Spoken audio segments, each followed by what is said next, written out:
ओम वासुदेवाय नमः। श्रोताओं, आज हम सुनेंगे कामिका एकादशी व्रत की कथा और नियम। इसको करने से क्या पुण्य मिलते हैं, ये भी विस्तार से जानेंगे। हिंदू धर्म में एकादशी तिथि को भगवान विष्णु की आराधना के लिए विशेष माना जाता है। सावन मास की कृष्ण पक्ष की एकादशी को कामिका एकादशी कहा जाता है। साल 2026 में कामिका एकादशी का व्रत 9 अगस्त को आज रखा जाएगा। मान्यता है कि इस दिन विधि विधान से भगवान विष्णु की पूजा और व्रत करने से नकारात्मकता दूर होती है और जीवन में शुभता आती है। धार्मिक मान्यताओं के अनुसार व्रत के साथ कामिका एकादशी की कथा का श्रवण या पाठ करना भी पुण्यकारी माना गया है। आइए सुनते हैं कामिका एकादशी की कथा। कुंती पुत्र धर्मराज युधिष्ठिर कहने लगे कि हे भगवान, आषाढ़ शुक्ल देवशयनी एकादशी तथा चतुर्मास महात्म्य मैंने भली प्रकार से सुना है। अब कृपया करके श्रावण कृष्ण एकादशी का क्या नाम है, सो बताइए। श्री कृष्ण कहने लगे कि हे युधिष्ठिर, इस एकादशी की कथा एक समय स्वयं ब्रह्मा जी ने देवर्षि नारद से कही थी, वही मैं तुमसे कहता हूँ। नारद जी ने ब्रह्मा जी से पूछा था कि हे पितामह, श्रावण मास के कृष्ण पक्ष की एकादशी की कथा सुनने की मेरी इच्छा है। उसका क्या नाम है, क्या विधि है और उसका महात्म्य क्या है, सो कृपा करके कहिए। नारद जी के ये वचन सुनकर ब्रह्मा जी ने कहा, हे नारद, लोकों के हित के लिए तुमने बहुत सुंदर प्रश्न किया है। श्रावण मास की कृष्ण एकादशी का नाम कामिका है। उसके सुनने मात्र से वाजपेय यज्ञ का फल मिलता है। इस दिन शंख चक्र गदाधारी विष्णु भगवान का पूजन होता है, जिनके नाम श्रीधर, हरि, विष्णु, माधव, मधुसूदन हैं। उनकी पूजा करने से जो फल मिलता है सो सुनो। जो फल गंगा, काशी और पुष्कर स्नान से मिलता है, वह विष्णु भगवान के पूजन से मिलता है। जो फल सूर्य व चंद्र ग्रहण पर कुरुक्षेत्र और काशी में स्नान करने से, समुद्र वन सहित पृथ्वी दान करने से, सिंह राशि के बृहस्पति में, गोदावरी और गंडकी नदी में स्नान से भी प्राप्त नहीं होता, वह भगवान विष्णु के पूजन से मिलता है।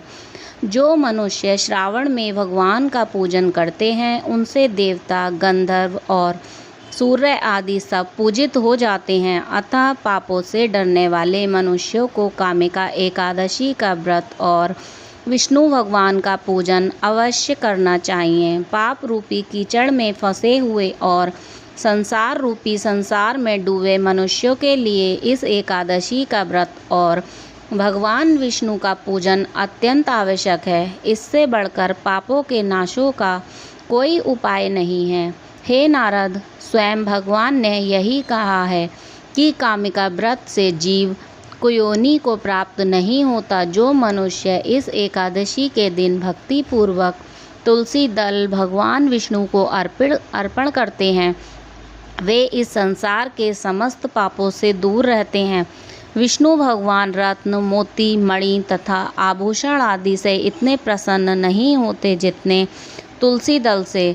तुलसी दल पूजन का फल 4 भार चांदी और 1 भार स्वर्ण के दान के बराबर होता है। हे नारद, मैं स्वयं भगवान की अति प्रिय तुलसी को सदैव नमस्कार करता हूँ। तुलसी के पौधे को सींचने से मनुष्य की सब यातनाएं नष्ट हो जाती हैं। दर्शन मात्र से सब पाप नष्ट हो जाते हैं और स्पर्श से मनुष्य पवित्र हो जाता है। कामिका एकादशी की रात्रि को दीपदान तथा जागरण के फल का महात्म्य चित्रगुप्त भी नहीं कह सकते। जो इस एकादशी की रात को भगवान के मंदिर में दीपक जलाते हैं, उनके पितृ स्वर्गलोक में अमृतपान करते हैं तथा जो घी या तेल का दीपक जलाते हैं, वे 100 करोड़ दीपकों से प्रकाशित होकर सूर्यलोक को जाते हैं।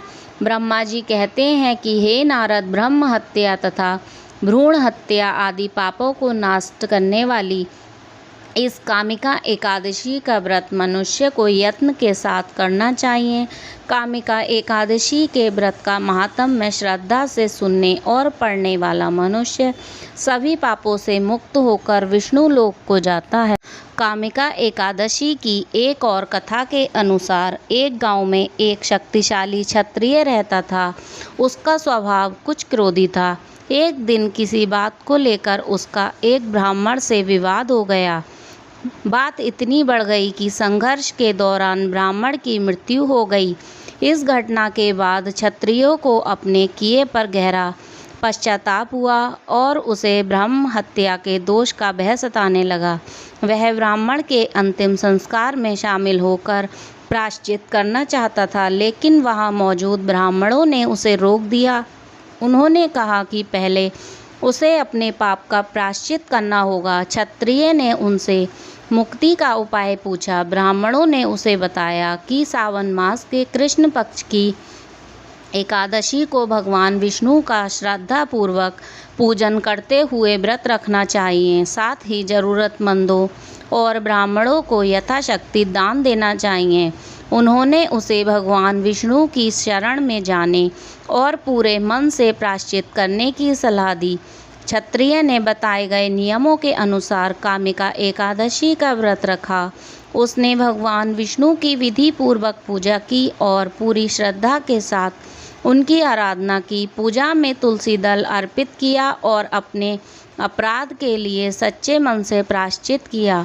कथा के अनुसार उसकी भक्ति और प्रायश्चित से भगवान विष्णु प्रसन्न हुए और उसे उसके पाप से मुक्ति का आशीर्वाद मिला।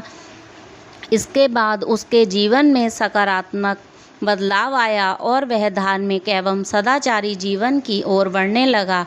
इसी कारण कामिका एकादशी को पापों से मुक्ति और भगवान विष्णु की कृपा प्राप्त करने वाली एकादशी के रूप में भी जाना जाता है। कामिका एकादशी की पूजा में तुलसी दल को विशेष स्थान दिया गया है। धार्मिक मान्यताओं में तुलसी को भगवान विष्णु को अत्यंत प्रिय माना जाता है। इस दिन श्रद्धालु भगवान विष्णु को तुलसी अर्पित कर उनकी पूजा करते हैं। मान्यता है कि भक्ति और श्रद्धा के साथ तुलसी अर्पित करने से भगवान विष्णु प्रसन्न होते हैं। अगर आप चाहते हैं कि ऐसी ही जानकारी हम आप लोगों के बीच लाते रहें तो वीडियो को लाइक करें, चैनल को सब्सक्राइब करें और कमेंट में लिखें ओम नमो भगवते वासुदेवाय।